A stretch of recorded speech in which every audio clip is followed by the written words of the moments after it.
Здравейте, колеги! Добре дошли на нашето събитие. Аз съм доцент Владимир Божилов, заместник декан на Физическия факултет и за мен е огромна радост да приветствам всички вас, учители, ученици, преподаватели, колеги на нашето събитие. Веднага искам да кажа, че то е по идея на Съюза на физиците в България, специално на член-кореспондент професор Александър Драйшо. Физическия факултет с голямо желание партнираме на всички тези събития, тъй като най-доброто място за обучение по физика във всички степени на висшето образование, разбира се, е Физическия факултет на Софийския университет. Без да губя повече от вашето ценно време, ще дам думата на нашите гости от чужбина, които са от Европейската асоциация за популяризация на обучението по термоядрен синтез FuseNet, които ще дадат кратко приветствие. То ще бъде на английски. Цялата локална сесия след това, както и другите официални приветствия, разбира се, ще бъдат на български, но специално за сега давам думата на колегите от FuseNet. So I give the word to our colleagues from FuseNet. Thank you very much, Vladimir. Good morning to everybody. We're really pleased to have you here and really grateful that you invite us to open your Bulgarian session. I would like to start by congratulating, of course, the organizing team, especially Vladimir and Alexander. Thank you so much for hosting this Bulgarian session. You have to, I would like to let you know that from all the local sessions, the Bulgarian session is the one with the largest attendance. So I would like to congratulate you all, and of course the attendees to this session. We're really happy that you are promoting fusion education within Bulgaria. So we're really looking forward that this information reaches to your students, and that we can hopefully build a strong fusion community in Bulgaria, starting with the early ages of education. So I will take the opportunity also to, of course, invite you to today's European session in the afternoon. We'll be looking forward to seeing you there and give you some additional information on the European view and the European projects on fusion and the tools we have for you as teachers to continue promoting fusion in Bulgaria. So I wish you a successful Bulgarian session, and we'll be looking forward to see the results. So please, thank you for the invitation again. Thank you so much. I hope that many of our participants continue their interaction through the European session. Благодаря много за това приветствие на нашите колеги от Асоциация FuseNet, Европейската асоциация за популяризация на обучението по термоядрен синтез. Както сигурен съм повечето от вас разбраха, поканени сте и на Европейската сесия, която ще започне от 3 часа българско време. А сега давам думата за официален поздрав и към професор Александър Драйшо, член-кореспондент на Българската академия на науките, професор доктор на физическите науки, ръководител на катедра квантова електроника в Физическия факултет и председател на Съюза на физиците в България. Професор Драйшо, моля, заповядайте. Благодаря за това изключително подробно представяне. Благодаря ви, колега Божилов. Така да се каже, получихме поканата от наши колеги по начин, по който, разбира се, не можехме да я откажем, но Съюза на физиците се чувства, колегите от Съюза на физиците се чувстваме всъщност поласкани от това, че се обърнаха към нас, а ние пък към факултета, който е естественият партньор във всички мероприятия на Съюза на физиците, и бих искал да благодаря персонално на колегата Божилов, който положи много енергия. Надявам се днес да имаме едно събитие, което да ни даде най-вече разбирането за важни проблеми, разбиране, което пречупано през нашия поглед да предадем нататък на нашите по-млади колеги. Така че бих искал първо да ви благодаря за интереса и за участието. Второ, да благодаря специално на доцент Кишовски и на доцент Пълнска за това, че се съгласиха вече на едно съвсем професионално ниво. Надявам се обаче с популярни думи да ни обяснят проблемите и физиката на термоядрения синтез. Надявам се да имаме един много полезно събитие, от което да научим много. Желая ви истинско и ползотворно събитие и ви благодаря за интереса. Благодаря ви, колеги. Благодаря ви много, професор Драйшо, за целият екип на физическия факултет. Е удоволствие да приветстваме толкова много учители. И сега давам думата за първата от двете представения, които сме подготвили. Те са насочени към това да ви въведат в основите на физика на плазмата, физика на ядрения синтез. За мен е удоволствие да дам думата на доцент доктор Живко Кисьовски от катедра радиофизика и електроника. Доцент Кисьовски, моля, заповядайте. Да, благодаря ви. Здравейте, колеги и слушатели.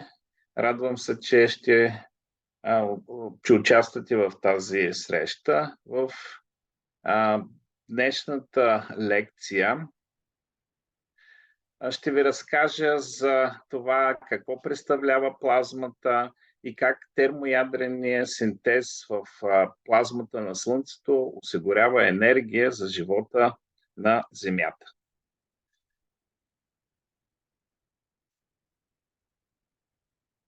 Ясно е, че за да получим енергия на Земята, тази енергия се получава вследствие светлината, която достига до земната повърхност от Слънцето.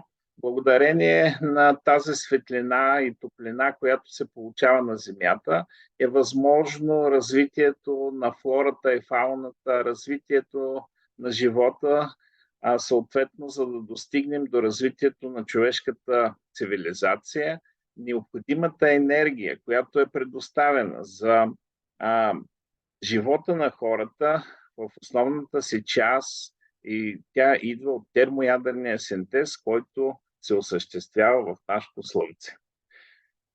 Въпросите, на които ще се спра, това са първо плазма. Какво е това плазма? Какви са параметрите на плазмата?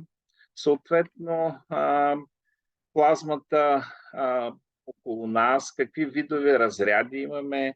След това ще се спрем на Слънцето, неговия строеж, какви са процесите, които се извършват в неговите слоеве, слънчевата енергия, която достига до Земята, как използваме тази слънчева енергия, енергийните източници на Земята и нуждата от електрическа енергия на Земята, и в края ще завършим с приложението на плазмените технологии в съвременната икономика.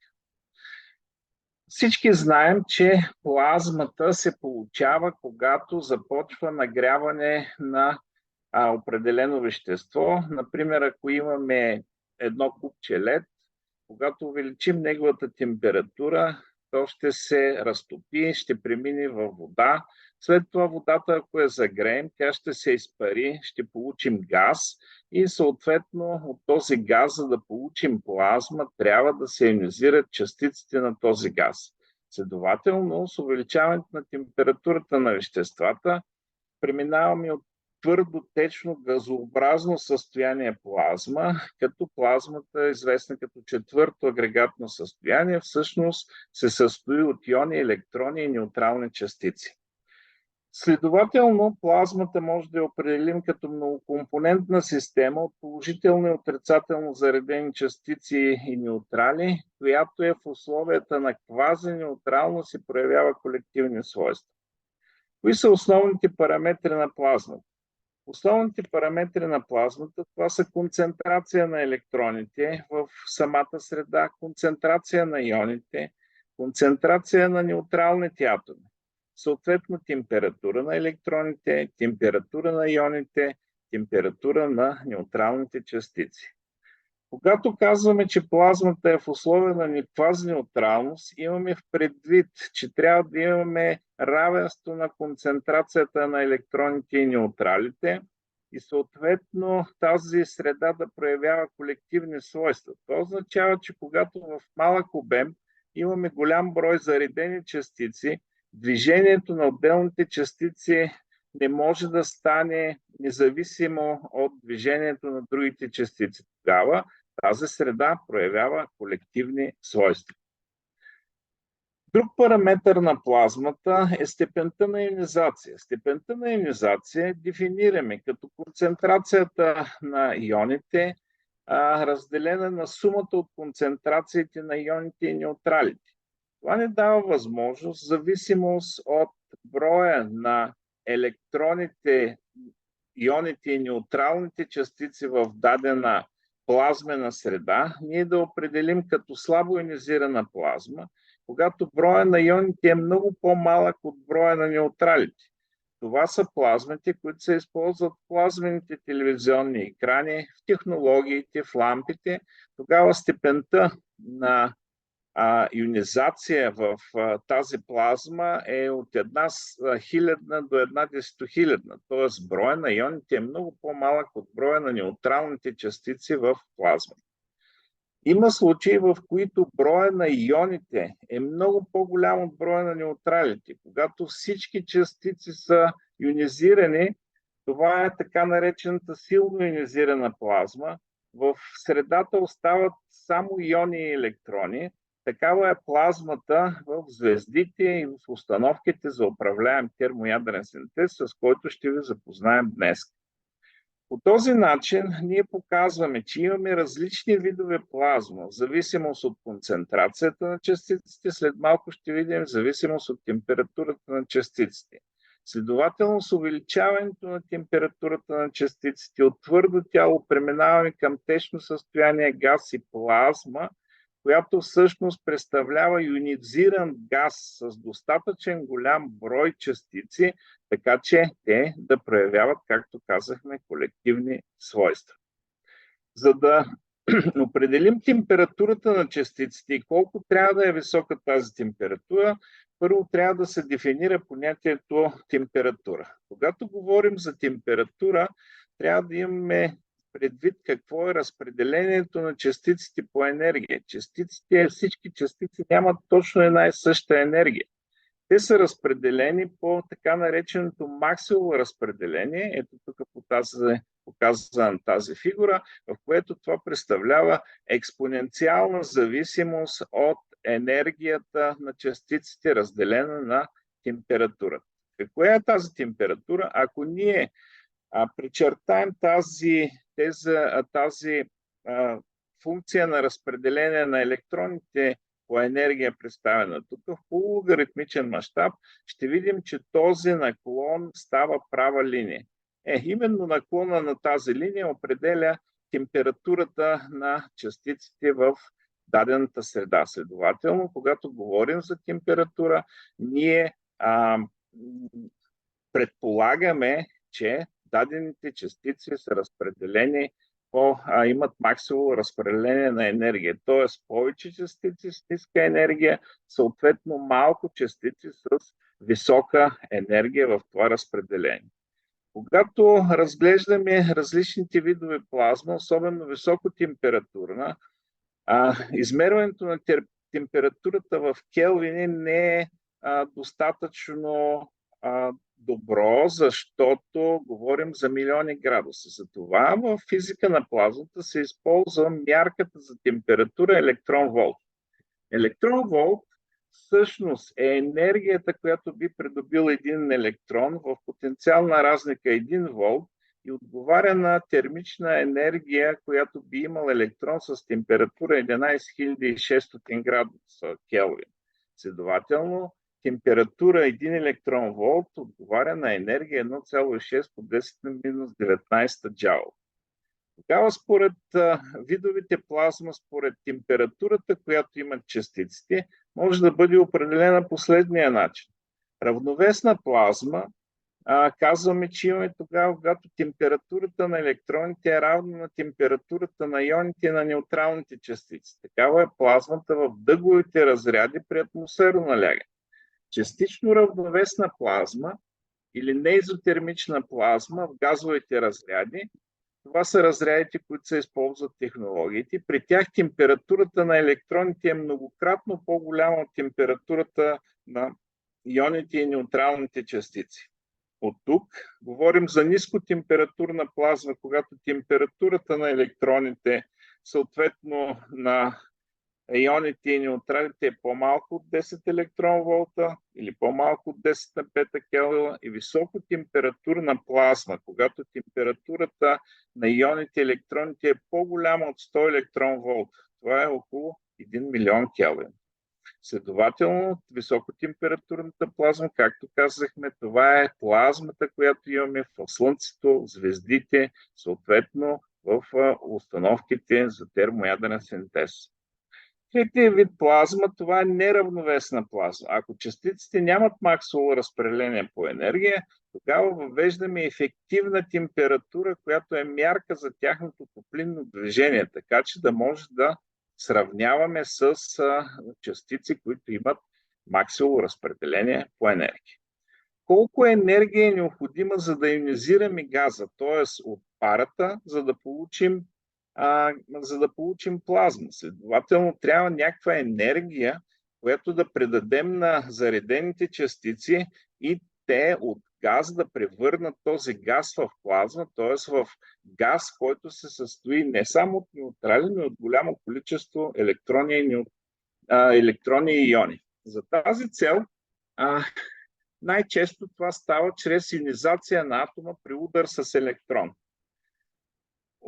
От този тип ионизация може да различим пряка ионизация. Това е когато електрон има достатъчно енергия, т.е. се осъществява удар с атома, се създава ион и два електрона. За тази цел обаче електронът трябва да има енергия, която е по-голяма от така наречения потенциална ионизация на газовете. Какво означава този потенциална ионизация? Тук са представени нивата на водородния атом. Ако ние придадем достатъчно енергия на електрон, че той да напусне обвивката на атома, той ще бъде свободен електрон, а всъщност атома ще стане ион. За водорода тази енергия е 13,6 електрон волта или 21,76 по 10 на минус 19 джаул. Следователно, електрона трябва да има енергия по-голяма от 13,6 електрон волта, за да може да ионизира този водороден атом. Другият начин, при който не е необходимо електрона да има толкова висока енергия, това е стъпалната ионизация. При стъпалната ионизация електрон с по-ниска енергия, в случая на водорода с енергия 10,2 електрон волта, което е около 100 000 келвина, след удар с атом на водорода, един от електроните на водорода преминава на високите нива, т.е. атома става възбуден и той остава в това възбудено състояние. Докато той е във възбудено състояние, ако има втори удар с електрон, вече с по-малка енергия, от порядъка на 3 електрон волта, 3,4 електрон волта, този електрон, осъществявайки удар с възбудения атом, ще доведе, че електрон от обвивката на атома да напусне този атом, т.е. да ионизираме атома, така че ще получим един ион и два електрона. Този процес с две стъпки възбуждане и ионизация се нарича стъпална ионизация. Именно в газовите разряди при ниско налягане преобладава пряката ионизация, при средни налягания започва да преобладава стъпалната ионизация. За различните газове този потенциал на ионизация е различен, т.е. ние трябва да предадем различна енергия на електроните, за да могат те да ионизират съответния газ. Ако имаме хелий, е необходима енергия на електрона от 24,5 електрон волта, а ако е аргон, по-голяма енергия от 15,8 електрон волта, за да можат електроните съответно от обвивката на хелия и на аргона да напуснат атома и да се осъществи процеса на ионизация. Обратните процеси на ионизация и възбуждане, това са рекомбинация и деактивация. Има и процес, в който без удар от електрон, възбуденият атом може да премине в основно състояние, като преминавайки електрона от по-високо ниво на по-ниско, излъчи енергията като фотон или електромагнитна вълна. При възбудено състояние на атомите, преминаването на електрон от по-високо към по-ниско енергетично ниво с излъчване на фотон с определена дължина, с определена дължина на вълната се излъчва такъв фотон с определена дължина на вълната. Затова заради различните нива в атома, различните газове светят в различен цвят, когато възбудените атоми преминават към основно състояние. Друг начин да ионизираме газа е чрез нееластични удари примерно на ионите с атоми. Въпросът е следният, че в газовите разряди ние не може да ускорим ионите до такава висока енергия, че те да могат при удар с атом да осъществят ионизация. Това, което се осъществява в газовете при високи, средни и високи налягания, е така наречената пенингова ионизация в смеси от газове. Ако имаме смес от неон и аргон, при удар на електрон с неонов атом, неоновия атом преминава във възбудено състояние, след което този възбуден неонов атом при удар с аргонов атом отдава енергията си, тъй като неговата енергия на възбуждане е по-висока от енергията необходима да се ионизира аргона.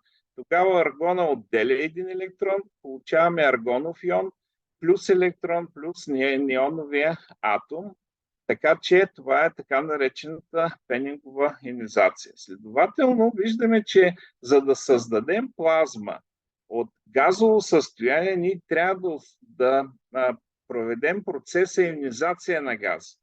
Тази ионизация на газа, кои са основните механизми? Видяхме, един е висока температура на газа, другия е ускорение в електрично поле или в електромагнитно поле, или примерно фотоелектронна ионизация. На практика получаването на плазма на Земята става с ускоряване на електрони в електричното поле и тогава се получават така наречените газови разряди. Какво представляват газовите разряди? Ако имаме източник на постоянно напрежение, примерно 600 волта, една тръба с радиус 1 см, вакуумираме тръбата, подаваме вътре газ, аргон при 1 тор, това е катода, тук е анода, подаваме това напрежение. Наличието на малък брой електрони вътре, когато подадем това напрежение, ще се появи електрично поле, което ще започне да ускорява електроните към анода, а съответно положителните частици към катода. Следователно, насочената скорост на електроните в електричното поле ще доведе чрез хаотизация при удари с електрони до нарастване на топлинната скорост на частиците. Нараствайки тази скорост на частиците, когато тя достигне в Максвеловото разпределение, част от електроните достигнат енергия 15,8 електронволта, те ще започнат да ионизират атомите в тази тръба. Тъй като този процес става с така наречения процес на умножаване, т.е. получава се електронна лавина в електричното поле. Ако имаме един електрон, получаваме 2 електрона. От 2 електрона 4. 8 и т.н. възниква процес, в който става лавинообразно увеличаване на заряд. Плазмата около нас е известна от древността, като най-типичният пример това са мълниите, но плазмата на Земята се използва в осветителните лампи, новите енергоспестяващи лампи, в плазмените екрани, в хелионионовите лазери, за плазмено заваряване, за плазмено рязане. Така че това са примери за искров разряд при мълниите, тлеещ разряд при лампите, плазмените екрани, дъгов разряд тук имаме при плазменото заваряване и плазменото рязане.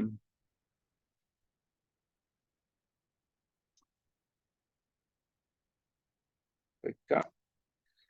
Следователно, на Земята плазмата се образува в газови разряди. Т.е. определението за газов разряд е всеки процес на протичане на електричен ток през ионизиран газ или придобиване на свойство електропроводимост под въздействието на приложено електрично поле, ние създаваме такъв газов разряд. Именно в газовите разряди имаме плазма и откриването на плазмата като съставна част от газовите разряди и изследванията на Ирвинг Ленгмюр са в основата на физиката на плазмата. Плазмата е нещо пластично, което променя своята форма и наименованието на плазма идва от тази гръцка дума. Следователно, за създаването на плазма ние използваме постоянно токови разряди и разряди, които са с електромагнитни полета. В зависимост от честотата на електричното поле или електромагнитното поле, което създава газовия разряд, в който се образува плазмата, може да разглеждаме като постоянно токови разряди, нискочестотни разряди, когато честотата на електромагнитното поле е от килохерцов обхват, като диелектрично-бариерния разряд, когато честотата на полето, което създава разряда е от мегахерцовия обхват, тогава говорим за капацитивно свързана плазма и капацитивен разряд, съответно за индуктивно свързана плазма и индуктивен разряд. Ако използваме гигахерцовите честоти, получаваме микровълнова плазма и при оптични честоти от 10 на 15 Хц може да се получат оптичен разряд, т.е. пробив на газа в полето на лазерно лъчение. Параметрите на плазмата силно зависят от вида на плазмения източник. Какви са, ако на тази фигура по абсцисата имаме логаритъм от електронната температура в електрон-волти, а по ординатата логаритъм от концентрацията на заредените частици в кубичен сантиметър. Типичните параметри за плазмата са в тлеещия разряд електронната температура е около 2 електрон-волта или 22 000 Келвина, електронната концентрация е от 5 по 10 на 8, 5 по 10 на 9 заредени частици в кубичен сантиметър.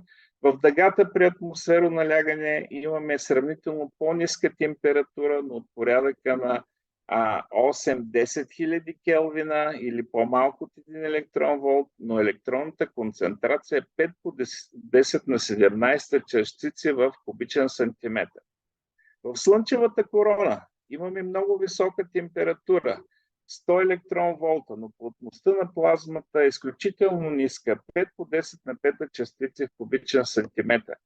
В термоядрените реактори плазмата, която се създава, тета-пинчове, фюжен експеримент и фюжен реакторите, термоядрения реактор, температурата на частиците електрони и иони е от порядъка на 200-300 електрон-волта, т.е. над 1 градуса Келвин, и концентрацията е 5 по 10 на 17, т.е. сравнима с концентрацията, която имаме в дъговите разряди при атмосферно налягане. Следващата точка е Слънце, строеж и процеси. Нека да разгледаме нашата звезда Слънцето. Слънцето е звезда, която е с радиус от порядъка на 1 милион и 400 хиляди километра. Нейният състав е изключително водород 73%, хелий 25%, и други газове, като кислород, въглерод, неон и т.н., които са по-малко от 2%. Слънцето се състои или може да бъде разделено на няколко зони. Първата е слънчево ядро, след това имаме радиационна зона, в която се пренася енергията към повърхността, конвективна зона, следват атмосферните слоеве, фотосфера, която всъщност се вижда като повърхност на Слънцето, хромосфера и корона. В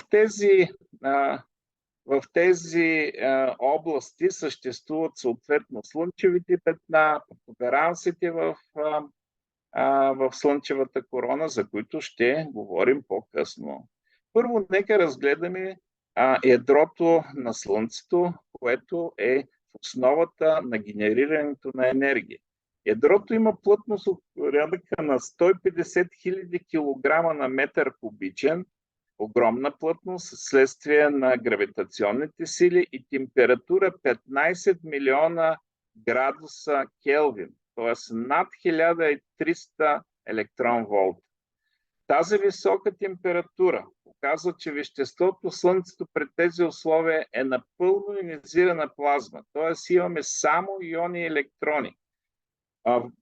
Водорода всъщност е ядро, нямаме неутрални атоми. Следователно имаме напълно ионизирана високотемпературна плазма в ядрото на Слънцето. Това дава възможност да се осъществят термоядрени реакции, които превръщат водорода в хелий, като в този случай се отделя голямо количество енергия. Как се става този процес? Ако имаме ядра, диотерии и тритии, диотерии наричаме протон с неутрон и протон с два неутрона наричаме тритии. Ако такива частици, които са създадени на основата на водород, осъществят удар при тази висока плътност на частиците, много висока температура, тогава те създават хелиев атом. При този хелиев атом, при неговото създаване, се отделя голямо количество енергия, 3,5 мегаелектрон-волта и неутрон, който отнася още 14,1 мегаелектрон-волт. Този процес, при който пресливането на ядра с по-ниска маса се създава ядро с по-тежки елементи от хелий до желязо, наричаме процес на ядрен синтез. Тоест, това е процес, при който ядра, при който при ядрени реакции между леки елементи се образуват по-тежки елементи. В случая, когато взаимодействащите ядра принадлежат на елементи с ниски атомни номера, се освобождава значително количество енергия. Не е задължително точно тази реакция да протича единствено в Слънчевото ядро. Има реакции, в които с водородни ядра взаимодействат, първо образуват диотерии, след което този диотерий с водород взаимодейства на втора стъпка, създава хелий с 3, което е значи с по-малко с един неутрон, и след това при третата стъпка се създава хелиев атом, в който имаме съответно 2 протона и 2 неутрона. Това са ядрените реакции и тези ядрени реакции дават възможност при сливането на две ядра на атоми в едно цяло ядро на друг елемент с по-малка маса, тази енергия, която е излишъка на енергия, така наречения дефект на масата, се превръща в енергия. Именно тази енергия е която загрява Слънцето, излъчва се от него и тя достига до земната повърхност. Такива процеси на сливане на ядра се осъществяват, както казахме, предимно от леките ядра с атомен номер от 0 до 60 до желязото, а за по-тежките частици е известен, че те се разпадат, затова тук е даден уран. Следователно, в Слънцето се извършва процес на създаване на химичните елементи. Тук е показан цикъла, в който имаме въглерод, азот, кислород. Това е цикъл в горещите звезди, където с последователност от ядрени реакции по-ниските по атомно тегло и номер елементи се превръщат в елементи, които имат по-висок атомно тегло и съответно по-висок атомен номер. Това в крайна сметка е била и мечтата на алхимиците, да могат от ниско струващи материали, само че с химични реакции да преобразуват в злато, което по принцип е невъзможно. Сега, ясно е, че когато имаме новообразувана частица от две леки частици, то нейната маса е по-малка, отколкото масата на двете частици, които я образуват. Именно този излишък в масата, намаляването на масата, е източника на енергия. Той дава тази енергия при термоядрените реакции. Част от масата на частицата се преобразува в енергия. Това става в ядрото на Слънцето. Какъв е проблема да се осъществи това на Земята? Ами това е, че атомните ядра са положително заредени, т.е. те се отблъскват. Следователно е необходима много висока енергия за достатъчно сближаване на атомните ядра, за да стигне до образуване на ново ядро. Тоест, ние трябва да приложим енергия, да сближим достатъчно близко тези ядра, те да се взаимодействат, да се осъществи термоядрена реакция на сливане, след което да се отдели енергия, която да бъде с повече от енергията, която ние сме вложили в този процес. Термоядреният синтез за това се осъществява в слънцата, в звездите. Съответно, това се получава поради гравитационните сили, които създават много висока температура, много висока плътност на частиците вътре в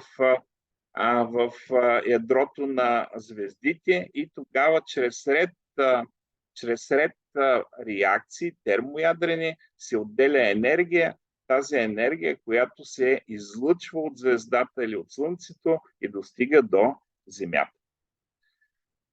Втората зона, значи разгледахме първо ядрото. Втората зона на Слънцето, това е радиационната зона. При нея реализираната енергия от термоядрените реакции започва да се пренася от ядрото към повърхността. Това става основно чрез излъчване и поглъщане на фотони от слоеве много плътна плазма.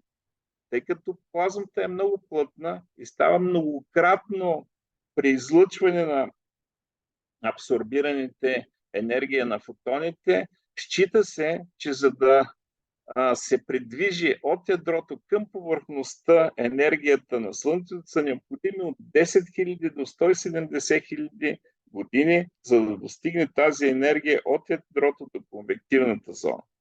Конвективната зона, това са вече външните области на Слънцето. Те не са толкова плътни, колкото в центъра.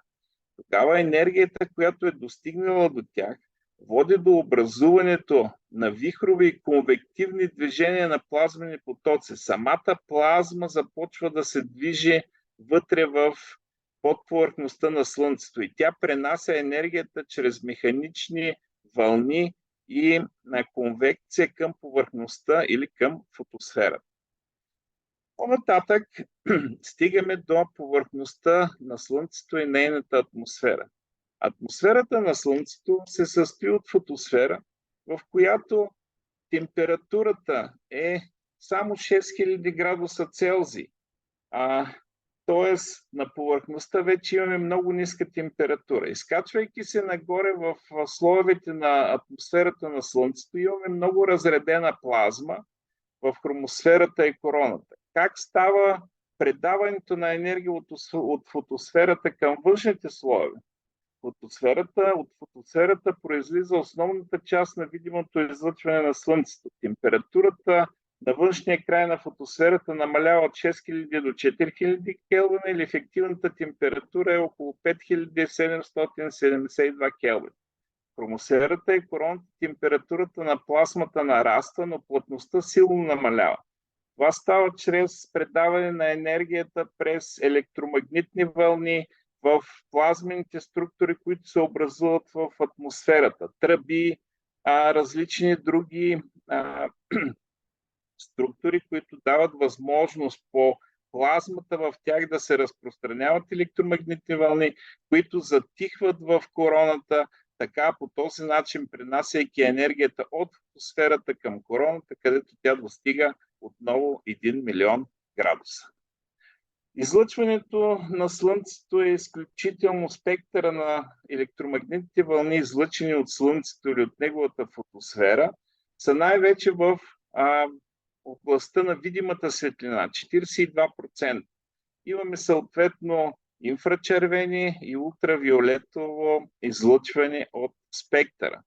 Съответно, когато се стремим на Земята да имаме подобен спектър, както на Слънцето, трябва да се стараем лампите да имат съответната температура, топлинна, която се нарича на излъчване, за да получим близка до слънчевия спектър светлина.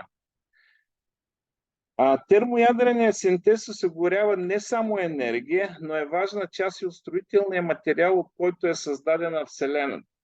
Как се получава това? Големите звезди, приключвайки живота си, образуват гигантски взрив. Изхвърленият материал става основата за създаване на нови планети, звезди или облаци, в които е разпределена материята на Вселената. Как се получават обаче елементите? Ние знаем, че в таблицата имаме не само хелий и водород, т.е. имаме много елементи. Тези елементи също се създават чрез термоядрени реакции в звездите. Горенето на водорода хелий, горенето на хелий, т.е. термоядрените реакции, дават възможност да се създадат въглерод, кислород, неон. Алфа процеси с участието на алфа частици, магнези и силици. Е процеси, ванадий, желязо, никел. С процеси, счита се, че атомите с номера между 24 и 46. И тъй нататък. R процеси отговарят за създаването на химични елементи с номера от 70 до 209 и синтез на уран и торий. Така че тези 8%, включително и P процес и Хигс процес, са отговорни за образуването диотерий, литий, берилий и бор и ние съставяме цялата таблица от познати ни химични елементи, се образуват при тези термоядрени реакции в звездите. Освен това, развитието на човешката цивилизация и на живота на Земята е свързан с светлината и енергията, която достига от Слънцето. Това са съответно фотосинтезата, храната, цикъла на водата, който се получава. Самите Homo sapiens, ние също сме изградени от химични елементи, които са създадени от термоядрените реакции, кислород, въглерод, водород, азот и т.н. Енергията, която получаваме на Земята, изцяло зависи от полезните изкопаеми и от слънчевата енергия, която достига до Земята. Дървените въглища, преди да ги използваме, са били гори, които са затрупани дълбоко под Земята. Нефта е аеробно процеси на планктон, за да се превърне в нефт или в природен газ.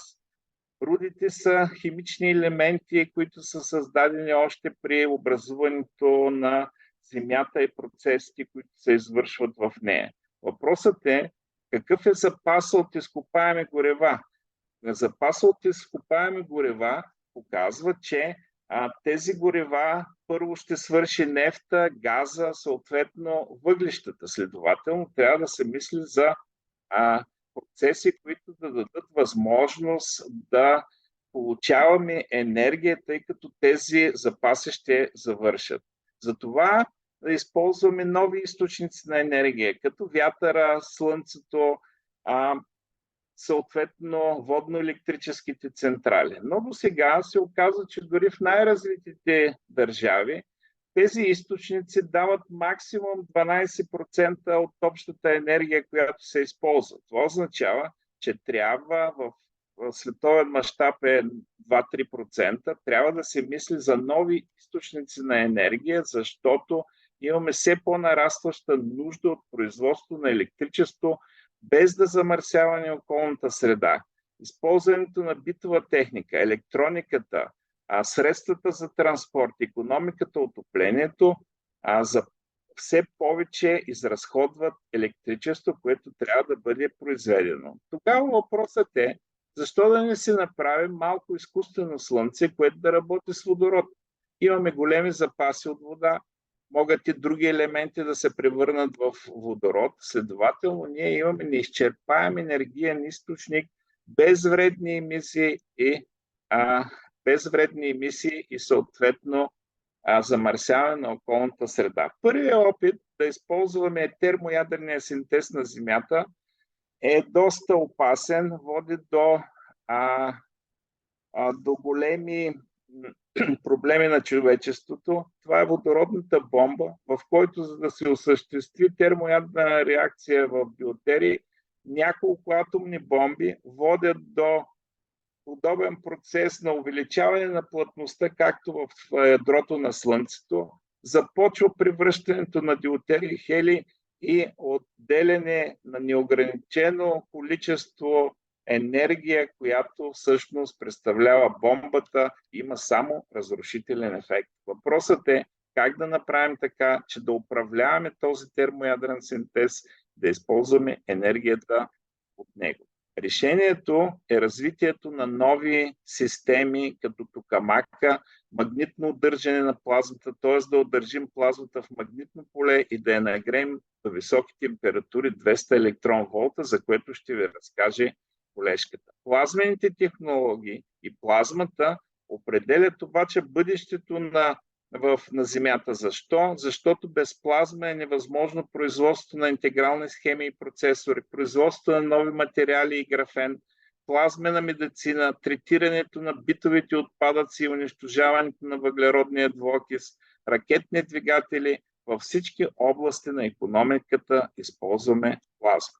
Следователно, управляваният термоядрен синтез дава възможност за повишаване на качеството на живота.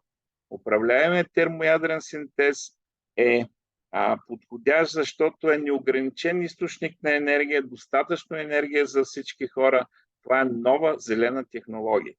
Който иска да научи повече, имаме магистърска програма плазмени технологии и термоядрен синтез в Физически факултет на СЕУ, където подробно са разгледани всички тези проблеми.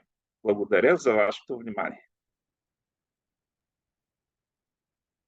Благодаря Колеги, много на доцент доктор Живко Кисьовски за страхотната презентация, която ни въведе както в физиката на плазмата, показа и значението на ядрения синтез и разбира се за тези от вас или техните ученици, които имат интерес, със сигурност вече знаете и сте информирани, че в Физическия факултет на Софийския университет ще ви дадем нужната подготовка, за да работите в тази тема, която е на предния фронт на науката и наистина има потенциала да революционизира нашия живот. Ще имате време за въпроси след като мине и втората лекция. Аз ще помоля междувременно, ако вече имате натрупани въпроси, може да ги оставяте в чата, за да има време така след това да ги изчетем всички. Но сега ще дам думата на следващия лектор. Това е доцент доктор Цветелина Паунска от катедра Радиофизика и електроника. Доцент Паунска, моля заповядайте. Здравейте! Първо, искам да ви се представя.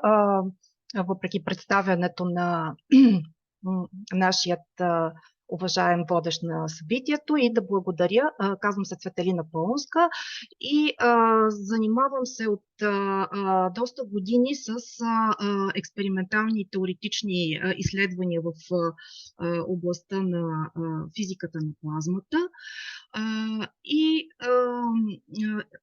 По стечение на обстоятелствата, докторантурата ми бе свързана и директно с темата термоядрен синтез и конкретно проекта ИТЕР, така че сега ще споделя екрана си и ще се опитам да синтезирам тази тема, която всъщност не е нова, известна е още от 50-те години на миналия век, но търпи бурно развитие поради развитието на технологиите от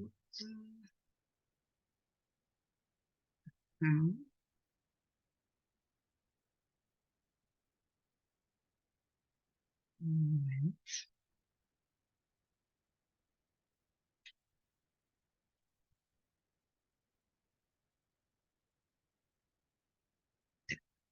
Само момент да имам технически проблем.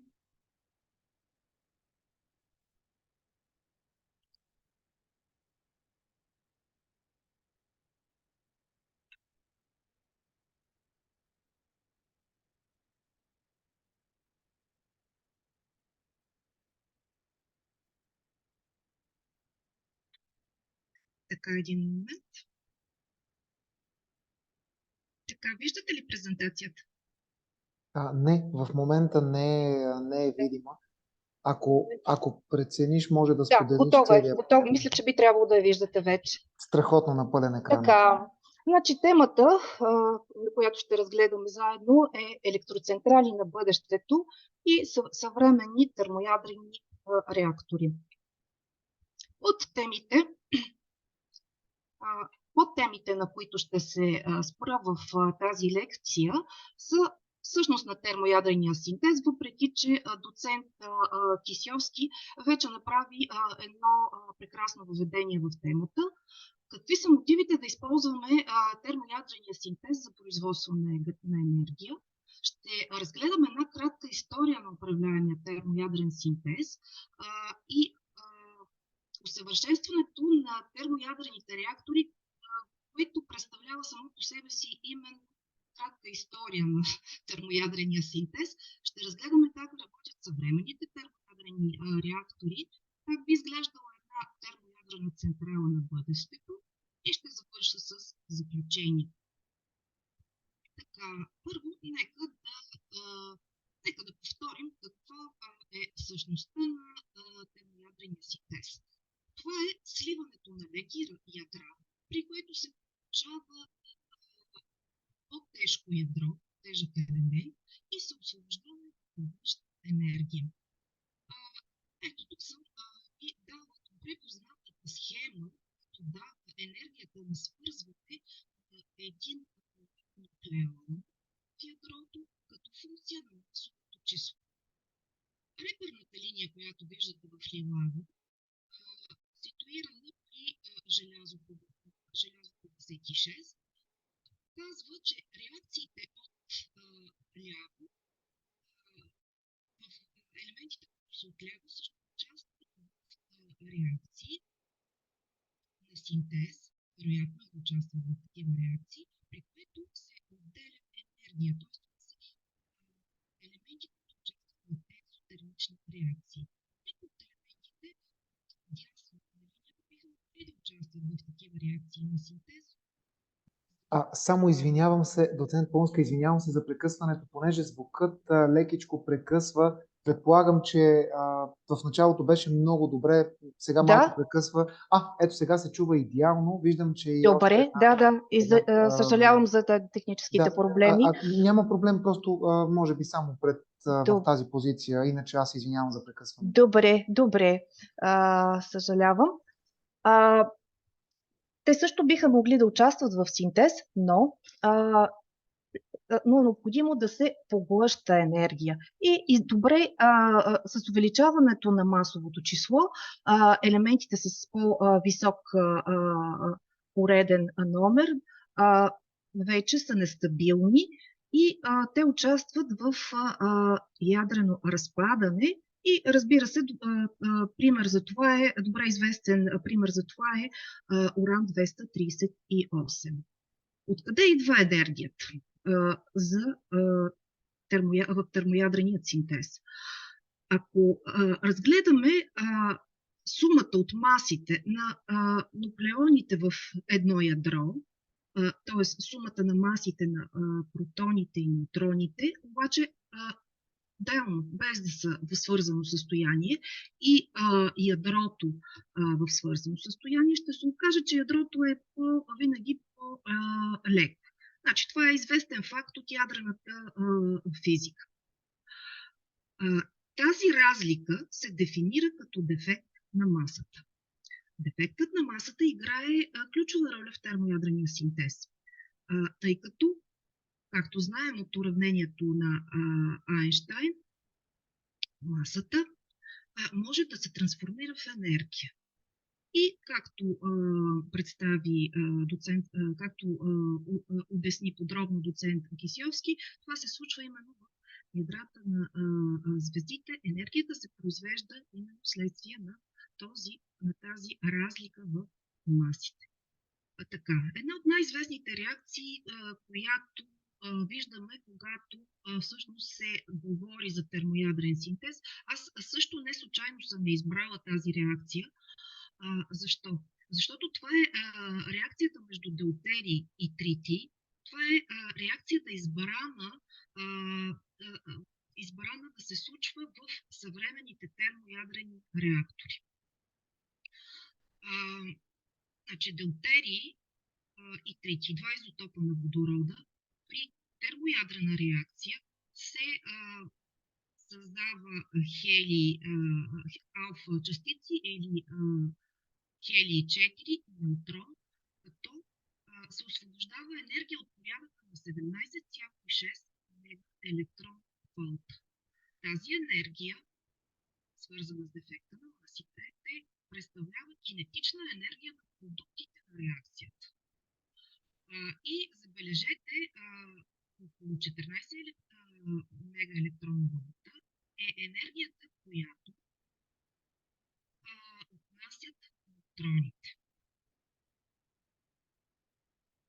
Как всъщност се осъществява самия синтез? За да осъществим самия синтез, трябва да има определени условия, а именно противопоставяне всъщност. Само се извинявам, микрофона отново лекичко започна да прекъсва. Предполагам, че позицията... Съжалявам. Няма проблем. Да. Аз ще давам знак, извинявам се за прекъсването. Но... Да, се извинявам. Може би е по-добре всъщност да опитам да го сложа долу или... Мисля, че така е добре. Няма. Така е Ако добре. има нещо, аз ще дам знак. Няма. Така, добре. Ами стигнахме до... какво трябва да направим, за да се случи термоядрения синтез? Ами трябва двете частици да при взаимодействието на двете частици е необходимо електростатичните сили на отблъскване на ядрата да бъдат преодолени, така че те да се намират на толкова малко разстояние, че да започнат действие ядрените сили. Всъщност ние знаем, че ядрените сили действат на малки разстояния. Разстояния по-малки от размера на атомния радиус 10 на минус 15 метра. Всъщност благоприятната среда това да се случва е в ядрата на звездите. Естествените термоядрени реактори. За информация, температурата в ядрото на нашата звезда Слънцето е 15 милиона келвина. За да осъществим управляем термоядрен синтез на Земята и той да бъде ефективен, е необходимо да загреем плазмата 10 пъти повече, т.е. 150 милиона келвин. И разбира се, резонен е въпросът какво значи ефективен всъщност синтез. Но това означава да влагаме по-малко енергия, отколкото произвеждаме. Иначе всъщност е безмислено самото занимание. Това означава именно факторът на мощността да бъде по-голям от единица.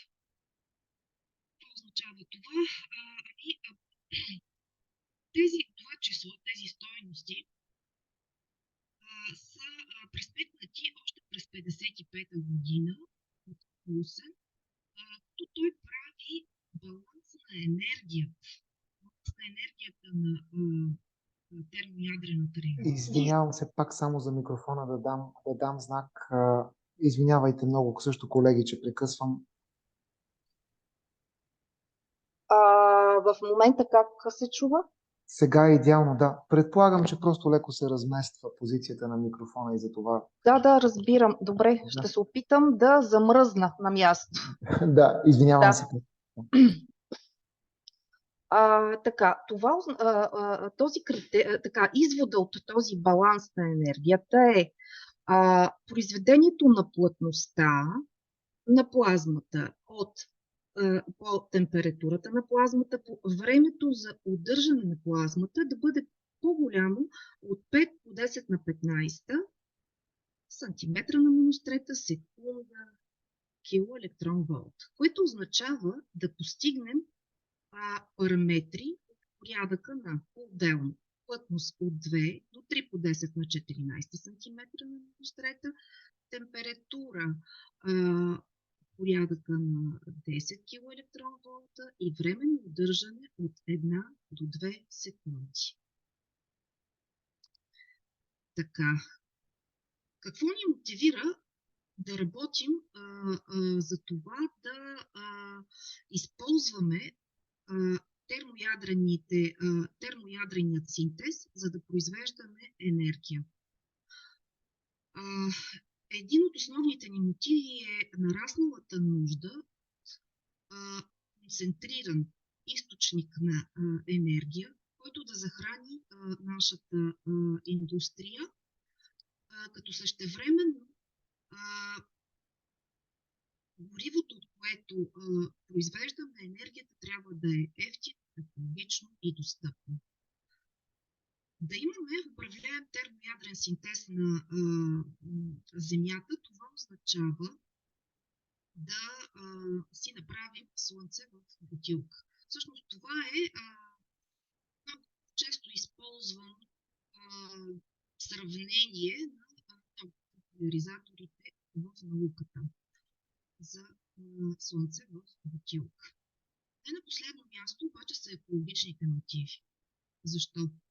Защото термоядрените реактори не изхвърлят парникови газове, например като въглероден диоксид.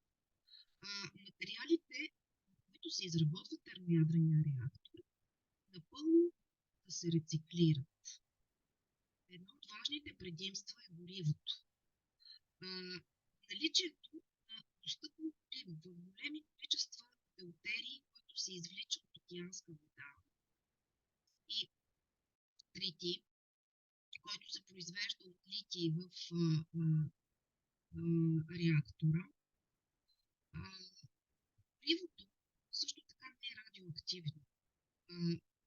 Самата реакция делтерий, тритий и продуктите, в тях радиоактивен е само трития, той не се внася директно в термоядрения реактор. Се произвежда в него литий. И съм посочила един интересен пример. Пак само за микрофона да дам знак. Само един въпрос, за дали да не промениме технически нещата. Да. Дали имаш микрофон на компютъра? В смисъл, само този външния микрофон ли е? Само външния е. Мога да опитам да го сваля и така да говоря. Да, другия вариант е само кажи ми в кой кабинет, аз ще ти дам моите слушалки, тъй като е микрофон на компютъра. Ти ще продължиш сега, ще изтичам. Ти си в коя стая? 427Б. Добре, добре. Продължи спокойно, колеги, извинявайте, ние ще решим проблема в движение, не се притеснявайте. Добре, ок. Така. Добре, ако съвсем не се чува, бих ви помолила да ми дадете знак. Така, за да произведете 1 гигават енергия, в въглищна централа са необходими около 1,5 милиона тона въглища, като тази енергия ще бъде произвеждана за 1 година. Една термоядрена централа би използвала 100 кг делтерий и само 3000 кг литий, за да произведе същото количество енергия. Не на последно място е и аргумента за безопасността. Термоядреният реактор представлява един вид огромен съд, който работи на принципа на горелка. В камерата се внася много малко количество гориво. Около 1 грам деутерий и трити в обем от 1000 кубични метра. Ако се случи така, че внезапно процеса на синтез бъде прекъснат, то самата реакция продължава само няколко секунди и няма никаква опасност да се случи някакъв вид експлозия, съответно да има необходимост да се евакуира населението, което живее в близост до централата. Така, но казахме, че за да осъществим термоядрения синтез не е необходимо с висока температура. На Земята обаче няма материал, който да може да удържи, да може да взаимодейства с тази висока температурна материя, без да се разтопи. Има няколко начина, чрез които можем да удържаме плазмата. Първият е гравитационното удържане. По този начин всъщност термоядрената се удържа в звездите и се дължи на голямата маса на материята в звездите. Това е очевидно неприложимо на Земята. Втория начин е чрез инерчните сили. Това е така наречения инерционен термоядрен синтез, който малка капсула твърдо гориво се облъчва с лазери симетрично. Внася се пикова мощност енергия, при което в капсулата се осъществява експлозия и нагрява се на високи температури и се осъществява термоядрен синтез. Висока температура можете да удържите или да създадете самата реакция термоядрен синтез и при наличие сила електрични полета. И това се прави в едни устройства. Ето тук на картинката е дадено такова устройство. Нарича се фюзор. Даже наскоро всъщност при нас имаше така дипломна работа. Нека да отбележа, че тук температурите в тези устройства не са достатъчно високи, така че наблюдава се синтез, т.е. всъщност поставим детектор и ще регистрираме неутралини.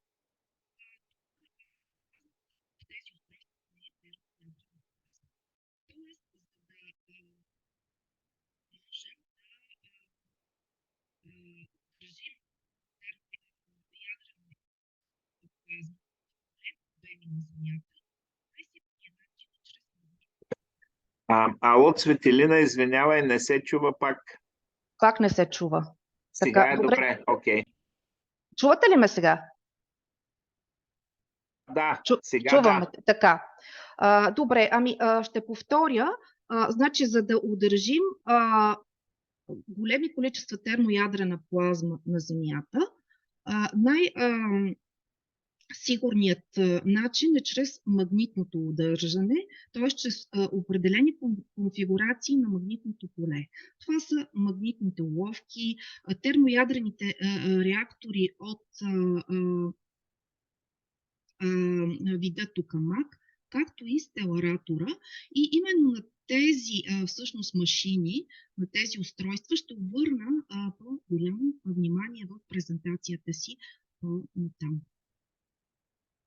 Здравейте отново и много се извинявам. Оказва се, че компютърът ми просто реши точно да откаже в най-неподходящият момент. Не ми се е случвало това нещо по време на локдауна, но може би за илюстрация на това колко на моето заключение всъщност в тази лекция, но нека да продължа с където бях стигнала. Значи говорихме за движение на заредени частици в магнитно поле. Знаем, че когато имаме постоянни силови линии, заредените частици се движат по винтова линия. Ето защо, ако си представим, представете си всъщност един съд, който е в формата на цилиндър. Ако имаме насочено поле по оста, то всъщност магнитното поле ще удържи заредените частици от околните страни на цилиндъра, но не и при стените. Ако обаче обърнем този цилиндър, ние решаваме всъщност този проблем. Ще получим ето тази форма, известна като тор. И тази оригинална идея хрумва през 50-те години, се ражда в бившия Съветски съюз, в института Курчатов. И именно това така остава и наименованието на този тип реактори. Токамак, тороидална камера, магнитен катушек, означава абревиатурата. Каква е конфигурацията на магнитното поле в установките тип Токамак? Ами тя се формира от две магнитни полета. Ето тук на първата илюстрация, това е тороидалното магнитно поле, което идва и наименованието, това, че е по-тора. То се създава от намотки. Ето сините намотки около всъщност плазмения шнур. Така, другото поле, това е колоидалното магнитно поле. Виждате тук, това са черно с силовите линии на колоидалното магнитно поле. И то се създава от ток, който протича в плазма. Колоидален ток. Резултатното магнитно поле е сумата от тези две полета и можем да си го представим ето тук, като визуално аз си го представям като много близко до нишка на прежда, усукана под тора. На следващия слайд всъщност виждаме схема на токамак, в който освен тороидалните намотки, виждате две допълнителни, зелената и ето тази отстрани, които представляват първичната, вътрешна и външна колоидална намотка. Защо първична? Ами защото всъщност тя представлява първична намотка на трансформатор, вторичната намотка на който е самата плазма, в която се индуцира токът, който създава магнитното поле. Така. И сега малко история. Концепцията за реакторите тип Токамак, както споменах преди малко, е разработена през 50-те години от Игор Тан и Андрей Сахаров. И много интересен и любопитен факт е, че тя е вдъхновена от писмото на един неизвестен войник, Олег Лаврениев, който останал последствие с това в историята. И след дълги години на работа, през 1958 година е бил реализиран първият токамак в света, машината Т3, на която за първи път е достигната квази равновесна плазма с температура 1 килоелектрон-волт. Следващото поколение токамак е Т4 през 1968 година, отново в института Курчатов. 70-те години всъщност данните се разпространяват в международната научна общност, при което учените оценяват тези резултати като обещаващи, така че те са потвърдени от токамак в Кълъм 5, който е построен в Великобритания, а пък в университета в Принстън през 70-те години, тогава са работили по стеларатора модел С, те съответно го трансформират в токамак. За първи път свръхпроводящи намотки са използвани в токамака Торе Супра през 1988 година в Кадараш, Франция, и свръхпроводниците дават възможност да се постигнат значителни магнитни полета за удържане. Всъщност най-грандиозната термоядрена лаборатория е построена през 80-те години отново в Кълъм. Вие всъщност мисля, че ще имате възможност да разгледате на виртуалната разходка. Това е JET или Joint European Torus. Една от страните, която всъщност взема много голямо място в развитието на термоядрения синтез е Япония. През 1985 година всъщност е построен най-големият токамак там, GT60. Т-15 пък е най-новото поколение токамак вече в Руската федерация, отново в института Курчатов. И в момента ние с вас сме съвременници на един от най-големите, най-скъпи мащабни проекти в историята. Това е реактора ITER, абревиатурата на International Thermonuclear Experimental Reactor. Като тук участници са Европейския съюз, Китай, Индия, Руската федерация, Южна Корея и САЩ. Това са 35 нации към настоящия момент и този токамак се строи в Кадараш, Южна Франция. Искам да ви покажа малко как са се развивали експерименталните постижения на критерия на Лоусен, който споменах по-рано, т.е.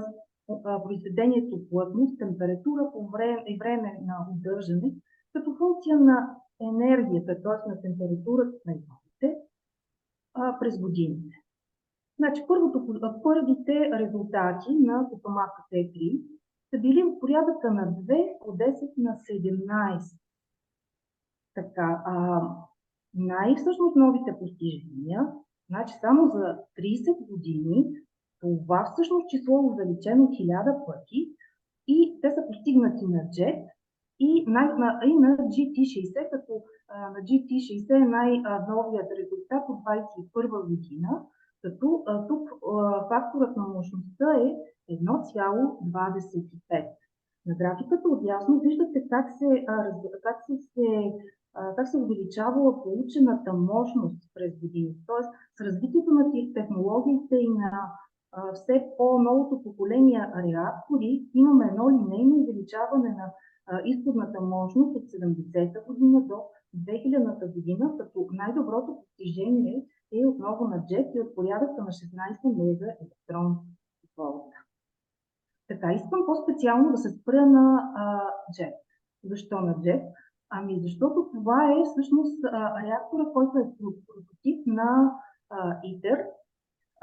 За първи път в този реактор е използвано като гориво deutерий и тритий в съотношение с 50 на 50%. За първи път прави впечатление тук, че тора е малко по-различна форма. Тоест, за първи път е реализирана D-образна форма на камерата. Оказва се, че механически е по-стабилна и също дава и добри резултати по отношение на стабилност на плазма. За първи път, тук революционно, всъщност инженерно достижение е включването на така наречения дивертор. Дивертор е отклонител всъщност на български, отклонител, в който въпреки, че ние искаме заредените частици да не контактуват с стените на плазмата, с стените на реактора, тук изкуствено се създават условия за контакт, като се оказва, че това осигурява стабилност на протичане на реакцията. JET през 1997 година най-добрият резултат за фактор на мощността е 0,65, изходна мощност 16 мегавата, като в настоящия момент той се реконструира, т.е. в 2009-2011 търпи реконструкции, то такива реконструкции, че да дава възможност да се правят експерименти, възможно най-близки до това, което ще се реализира в проекта ITER. През 2021 година е пускан отново, като времето на удържане, което е постигнато на 5 секунди, а изходната мощност 51 мегаджаула. И ето тук е една всъщност картинка, една снимка на JET. Виждаме, че това е едно доста сложно устройство, като съответно камерата е една много малка част от него. Така, проекта ITER.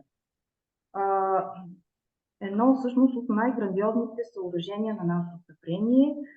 Той е проектиран така, че да дава изходна мощност 500 мегавата, радиуса му е от порядъка на 6 метра вътрешен радиус.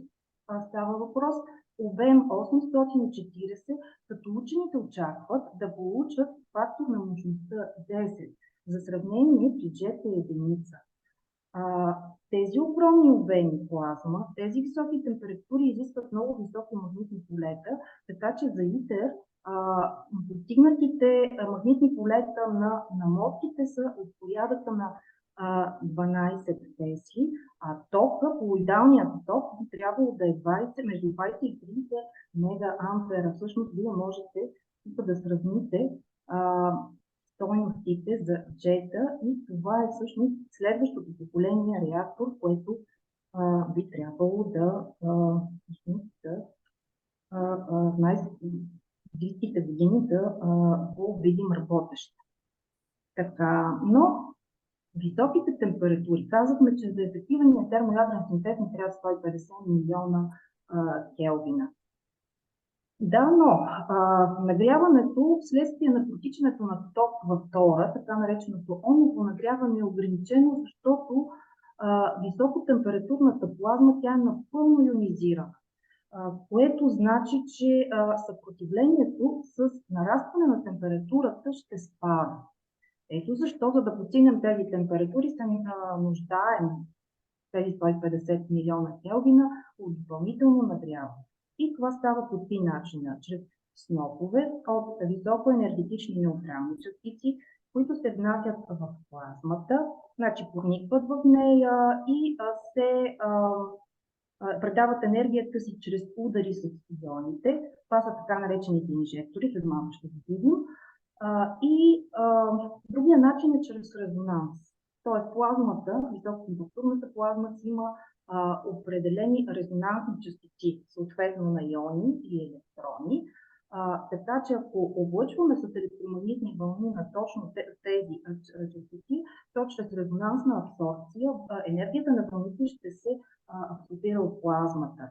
Третият начин е чрез нагряване също на една характерна частота, долна хибридна частота на плазмата. И ето това представлява всъщност един източник на неутрални частици. Всъщност те са едни много големи съоръжения, в които един от основните елементи е източника на отрицателни водородни иони. Т.е. първо трябва да създадем отрицателни иони, да ги ускорим в много силни полета, да създадем сноп. Този сноп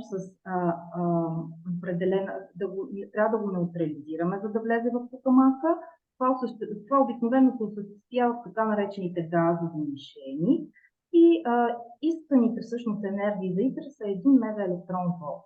Планираните инжектори са 3 и тук може да видите всъщност колко са големи те в сравнение с самия тор. От ляво виждаме антените за ионоциклотронния резонанс и жиротроните, тези зелените са съоръженията за електронен циклотронен резонанс. Те са всъщност устройства, които генерират вълни в милиметровия обхват. Но нека сега да надникнем отново във вакуумната камера. Така, ето тук всъщност е горещата плазма. Но тук има един слой, който играе много голяма роля в термоядрения синтез. Значи наричат го бланкет, одеяло. И всъщност наистина за ИТЕР одеялото всъщност представлява одеяло от 400 сегмента, които са с много голяма. В момента не мога да кажа числото, на колко са тежки, но основната роля на одеялото е да отнема енергията на неутроните, тъй като магнитното поле не може да удържи неутроните, то удържа заредените частици. Неутроните контактуват с стените, а ние всъщност видяхме, че един неутрон на реакцията се създава с енергия около 14 мегаелектрон волт. И тази енергия се отдава на стената и топлината се отнема чрез вода. Имаме една водна риза. Друго свойство на бланкета е да създава част от горивото на реакция. Всъщност тук в бланкета имаме легиран ликвид, който чрез взаимодействие с неутроните се превръща в тритий, т.е. част от горивото. Освен това, бланкета трябва да е достатъчно добре да изолира заедно с слоя намотките, които за сравнение, представете си, те трябва да работят при свръхпроводниците работят при келиеви температури, а в същото време в ядрото на реактора имаме температури от порядъка на и по-големи от ядрото на Слънцето. Много голямо предизвикателство на учените да създадат повърхностните слоеве на тези подела. В момента се легира берилий. Така, и ето я термоядрената централа. Всичко, което говорих до момента, става въпрос за термоядрен реактор.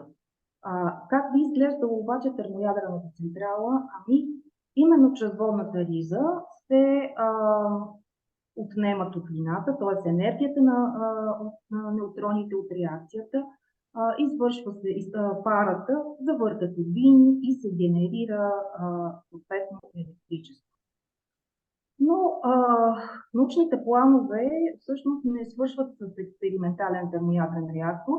Работи се и по така наречения проект ДЕМО, който представлява Demonstration Power Plant, или това е централа лаборатория, т.е. на базата на опита от ИТЕР ще се създаде такава експериментална централа. Така. И сега само няколко думи за още един вид реактори. Аз споменах за малко за стелараторите. Въпреки че интересът към тях в известен период в миналото така сравнително спада, той отново се заражда в момента, защото има едно основно предимство при тези реактори, а именно те могат да работят в непрекъснат режим, тъй като тук нямаме трансформаторна връзка. Виждате, че изглеждат отново всъщност формата е тороидална, но намотките са с специална форма, така че да осигуряват исканата конфигурация на магнитното поле. И доказателство за това, че има активни изследвания, това е немският стеларатор Wendelstein 7X, който стартира през 2015 година до настоящия момент. И целта в момента на стелараторите е да докажат, че може да поддържаме термоядрената реакция достатъчно дълго време. Тоест в момента постигнатото на този стеларатор е време на удържане 100 секунди и температура от порядъка на 20 милиона Келвина. Работи се и на други стеларатори по света, например в HSX, това е стеларатора в Уисконсин Медисън, който, както виждате, той е по-малък. Магнитното поле и тук е една Тесла максималното, докато при немския стеларатор е и Тесла. Но нека да имаме предвид, че става въпрос за много скъпи експерименти, така че малко по-малките всъщност машини дават възможност за диагностика и оптимизация на процеса. Така, и нещо революционно, което в момента се строи в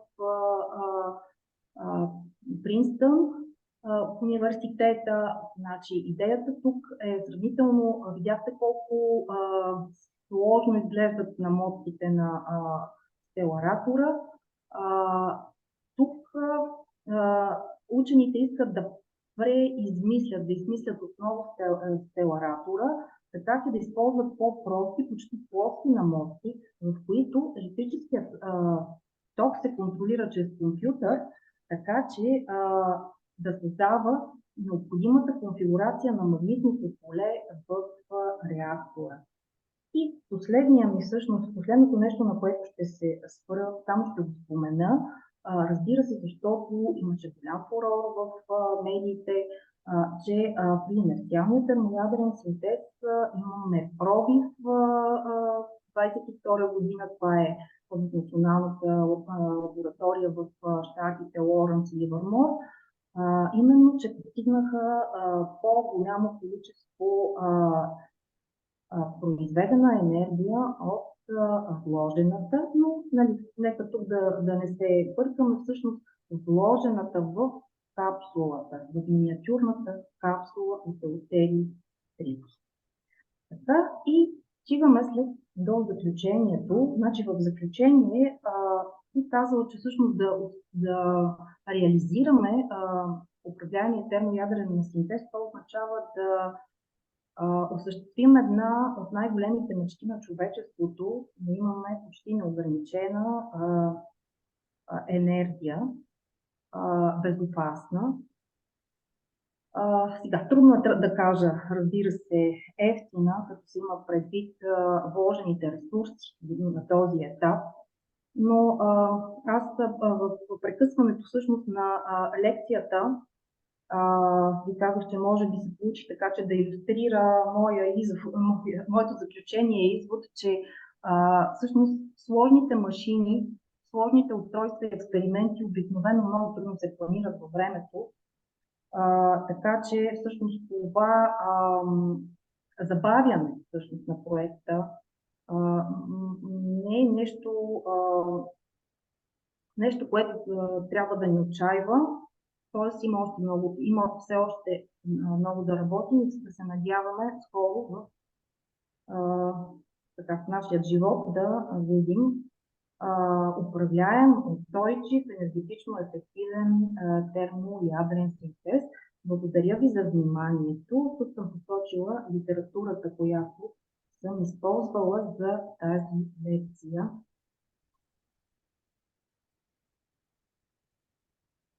Аз благодаря много на доцент Паунска за тази презентация. Виждате рисковете на живото предаване, но справихме се. Чакаме и всички ваши въпроси, както към доцент Паунска, така и към доцент Кисьовски. Имаме няколко минути за въпроси. В чата виждам, че няма, докато колегите все още обмислят въпроси.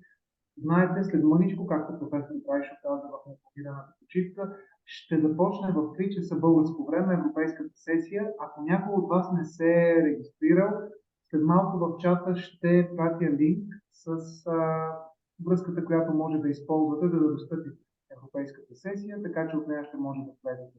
Ако имате въпроси, явайте, колеги.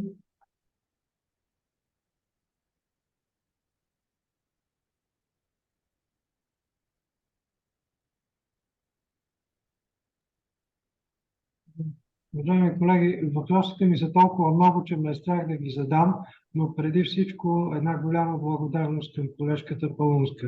Благодаря ви. Аз също благодаря за тази възможност на организаторите.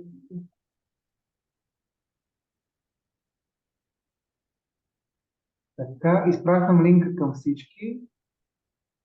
Ето, уважаеми колеги, от тази връзка, без необходима регистрация, ако сте пропуснали, може да се включите след малко. Видяхте, че предстои в нашия живот, надявам се, и живота на нашите ученици и студенти, да видим една мечта на човечеството, енергия, точно както нашето Слънце произвежда такава енергия. Благодаря много на лекторите, на доцента Катерина Паунска, на доцент Живко Кисьовски, специални благодарности на професор Александър Крайшов, на Съюза на физиците и на целия физически факултет за това, че успяхме да направим това събитие, но най-голямата благодарност е към вас, уважаеми учители, колеги, приятели. Благодарим ви, че всеки ден дарявате вашите знания, умения и усилия, за да имаме една по-добра и по-образована България. С това ще ви пожелая приятен следобед, приятна следобедна час и до нови срещи. Следете сайта на Физическия факултет. Предстоят още много отворени събития. Ще си позволя да ви поканя от сега за месец ноември на 17 ноември, петък. ще има есенен ден на отворените врати. Съвсем скоро предстои да изпратим официална покана и писмо към министра на образованието и науката, но от сега може да се запишете 17 ноември, есенен ден на отворените врати. Мога да ви кажа, че една от ключовите теми ще бъде Нобеловата награда по физика 2023 година, където лично професор Александър Вайшов ще ви покаже и българския принос, който има за част от тези изследвания. Благодарим ви и до нови срещи!